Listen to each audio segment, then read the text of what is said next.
Srirangam special அக்கார வடிசல் ஆண்டாளுக்கு ரொம்ப பிடிச்ச பிரசாதம்னே சொல்லலாம். இந்த ஆடி மாதத்தில் ஒரு வாட்டியாவது வீட்டில் பிரசாதமாக ட்ரை பண்ணி பாருங்கள். முழுக்க முழுக்க பால்லே செய்கிறதுனால அவ்வளோ ருசியாக இருக்கும். 1/4 கப் அளவுக்கு பாசிப்பருப்பை வறுத்து தனியாக எடுத்து வச்சுக்கோங்க. அதே கப்பில் 1 கப் அளவுக்கு பாஸ்மதி, நீங்கள் பச்சரிசி, ஜீரக சம்பா, பாஸ்மதி இதில் எந்த ரைஸ் வேணாலும் எடுத்துக்கலாம். இதையும் லைட்டாக வறுத்து நல்லா கழுவி குக்கரில் சேர்த்துக்கோங்க. கொஞ்சமாக ஏலக்காய் பொடி, 8 கப் அளவுக்கு பால் சேர்த்துக்கோங்க.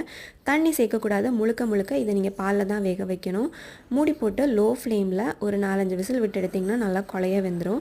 3 கப் அளவுக்கு வெல்லம், கொஞ்சமாக தண்ணி சேர்த்து வெல்லத்தை நல்லா கரைச்சி எடுத்துக்கோங்க. இதை நல்லா ஃபில்ட்ரு பண்ணி தனியாக எடுத்து வச்சுக்கோங்க. குக்கரை ஓப்பன் பண்ணி ஒரு கரண்டியாலேயே அந்த ரைஸை நல்லா மேஷ் பண்ணி விடுங்க. எவ்வளோ தூரம் மேஷ் பண்ண முடியுமோ நல்லா குழைய எடுத்து வச்சுக்கோங்க. நம்ம ஃபில்ட்ரு பண்ணி வச்சுருக்க வெள்ளை கரைசலை சேர்த்து நல்லா மிக்ஸ் பண்ணிவிட்டு இந்த ஸ்டேஜில் ஸ்டவ் ஆன் பண்ணிக்கோங்க. 1 கப்பு இல்லாட்டி 2 கப்பு எக்ஸ்ட்ரா பால் சேர்த்துக்கோங்க, அந்த கன்சிஸ்டன்சி அட்ஜஸ்ட் பண்ணுறதுக்கு. இதை சேர்த்துட்டு ஒரு கொதி வந்தால் போதும், ரொம்ப கொதிக்கணும்னு அவசியம் இல்லை.